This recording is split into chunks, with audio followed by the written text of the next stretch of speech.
గలగల గోదావరి ఆంధ్రప్రదేశ్కు పరుగులు పెడుతోంది. బిరబిర కృష్ణమ్మ కర్ణాటకలోనే ఆగిపోతోంది. నట్టనడుమ తెలంగాణ ప్రజల పొలాలు ఎండిపోతున్నాయి. జనం గొంతెండి హాహాకారాలు చేస్తున్నారు. నీళ్లు, నిధులు, నియామకాల కోసం కొట్లాడి తెలంగాణ తెచ్చుకుంటే కాంగ్రెస్ ప్రభుత్వం ఇప్పుడు ప్రజల ఆకాంక్షలను నీరుగారుస్తోంది. అటు కర్ణాటకలోనూ తెలంగాణలోనూ కాంగ్రెస్ ప్రభుత్వాలే ఉన్నప్పటికీ దిగువ పరివాహక రాష్ట్రంలో మాత్రం నేల నిర్రిలిచ్చి పంటకు దిక్కు లేకుండా పోతోంది. ఎగువన ఉన్న కర్ణాటక ప్రభుత్వం నిర్మిస్తోన్న బరాజులు, విద్యుత్ కేంద్రాలను చూస్తూ ఉంటే తెలంగాణ ప్రజల కడుపులో చెయ్యి పెట్టి తిప్పినట్లుగా ఉందే తప్ప వారి పొలాలకు బకెట్ నీళ్లిద్దామన్న తలంపు కాంగ్రెస్ నేతల్లో కనిపించడం లేదు.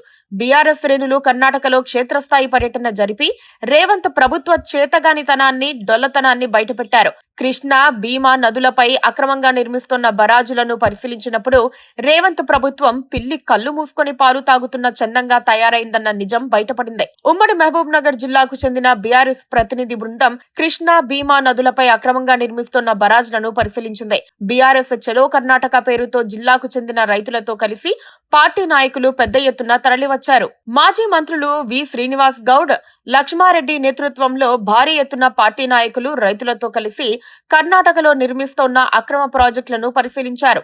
ముందుగా కర్ణాటకలోని యాద్గిర్ జిల్లా గూడూరులో భీమా నదిపై నిర్మించిన బ్రిడ్జ్ కమ్ బరాజ్ను బీఆర్ఎస్ బృందం పరిశీలించింది.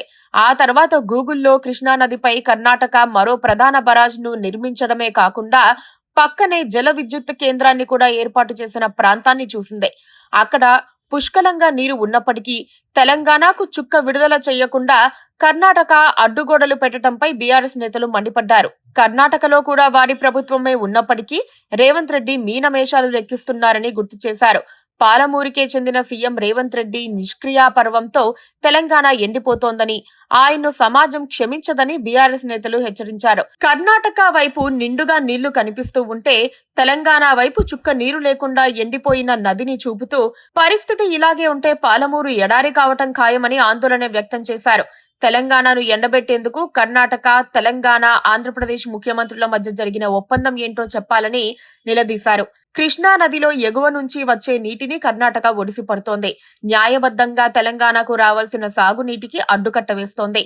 నారాయణపూర్ నుంచి తెలంగాణలోకి ప్రవేశించే చోట సుమారు 5 చోట్ల బరాజులు నిర్మించినట్టు బీఆర్ఎస్ నాయకులు మండిపడ్డారు. 3 టీఎంసీల పైగా నీటిని అక్రమంగా నిల్వ ఉంచుకున్నారని బీఆర్ఎస్ నేతలు కర్ణాటక వైఖరిని తప్పుపట్టారు.